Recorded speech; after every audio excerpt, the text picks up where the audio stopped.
Hi, this is Devon from Devon's Spiritual Quest, and this is day 12 and 13 of Ethony's 21 Days of Tarot Challenge.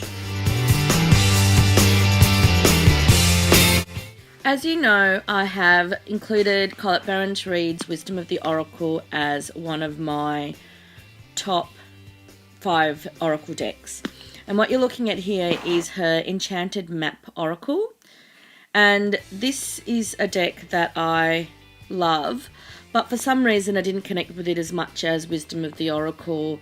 The readings weren't as clear. It wasn't as impactful as the Wisdom of the Oracle, so I really want to spend some time working with this deck in 2017. This is the Messenger Oracle by Sandra Kunz, and I wanted to get this deck because I'm a huge fan of Our Moon 513 on YouTube, and she was going to run a Oracle course, a 4-week Oracle course, and I really wanted to be a part of that. And I did love the artwork of this Oracle deck. I was really drawn to the images of it. Really enjoyed the vibe of Sandra Kunz as well. Followed them both on Instagram and on Facebook. And I wanted to work with this, but I didn't connect with it. And I want to work with it more in 2017. Now, I've already mentioned that the Awakened Soul Oracle deck by Ethony is one of my favourite Oracle decks. But it's fairly new to me. I only got it late last year at a time when I was really busy, and I want to spend more time working with it in 2017.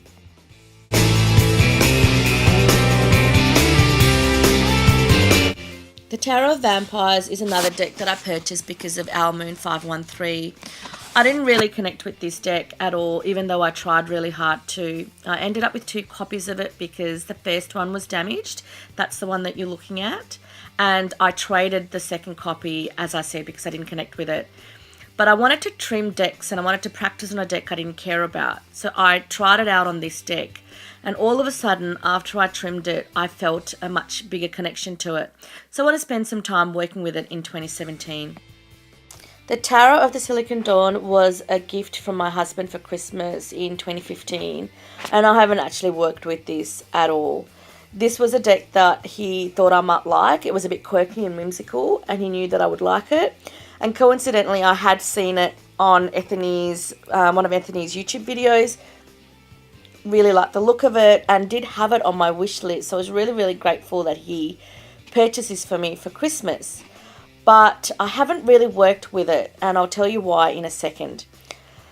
The deck comes with some 80 odd cards, can't quite remember the number of cards, and it comes with the traditional 78 tarot cards, which I'll show you a few now, but it also comes with a whole lot of extra cards, and the extra cards are grouped a little bit differently. The whole system is a tad different, and what you're looking at here is the traditional tarot deck, which I do love. I love the artwork. I love the quirkiness behind it. You can see the devil card here. I really like the interpretation that she's taken in these cards, and it's, as I said, it's a bit whimsical, and I really like that. The first group of extra cards is completely black when you lay it flat, but when you pick it up and try and catch the light, you can see a scene emerging. The light's not picking this up really well, so I might try showing you another card and see if you can see. So as you can see it like there's a scene. I've got this one upside down, I think. Let me have a go at showing you the right way up. You can see a person on the right hand side, and they're in part of this scenery. So that's the first group of cards. And the second group of these ones, which are 99, card number 99 for each of the suits, is 99 of cups.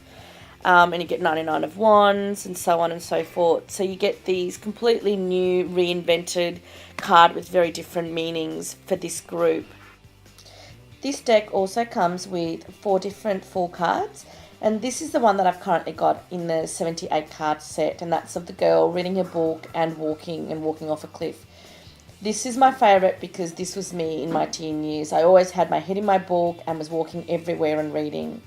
But it also comes with 4 different beautiful full cards as well. And at some point I will mix them all around.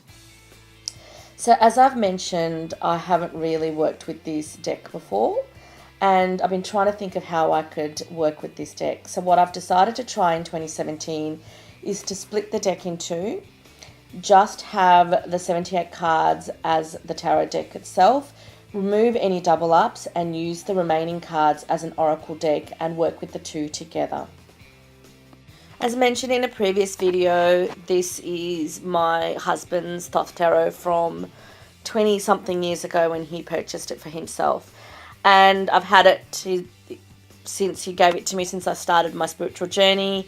And it's just been sitting around, occasionally used. I have a really good book to go with it that he'd purchased at the time as well. But I haven't really worked with it, and this is a deck that I want to study in 2017.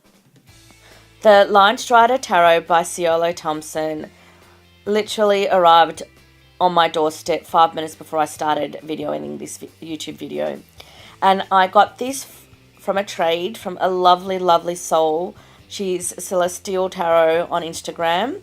And I swapped my Tarot of Vampires. As I mentioned earlier, I have a spare copy of the Tarot of Vampires. And I swapped it in a trade for this one. And I am absolutely in love with it already. I had the app for a while. This was on my wish list. So when I got the opportunity to swap, I jumped at it. And I cannot wait to work with it in 2017.